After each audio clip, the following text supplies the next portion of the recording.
Hey guys, it's Nicole here and welcome back to another week of Troubleshooting Tuesday.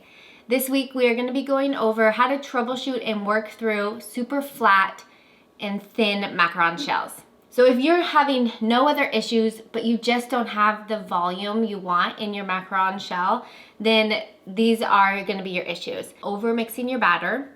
So just by mixing your batter a few more turns, each time you turn your batter or mix your batter, it's gonna get thinner and thinner. So it doesn't hold up as well once you pipe it. So if you just mix a little bit less, you might have that volume that you want in your macaron shell. Another factor that can cause your macaron shells to be thin would be if you tap your tray really hard on your surface.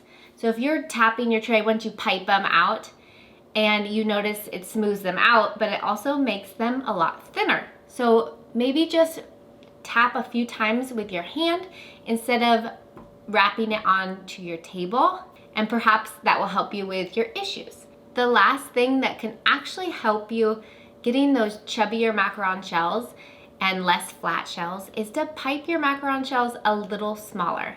When you pipe larger macarons, they're going to look thinner and flatter. Pipe a tiny bit smaller and you'll be surprised about how much more volume they look like just because of the shape. So to get those chubby macaron shells that you want, you can try mixing your batter less, tapping your tray softer or less times, and piping your macaron shells a little smaller. I hope these quick tips help you guys achieve the macaron shells that you desire, and I will see you next time on our Troubleshooting Tuesdays. Bye, you guys.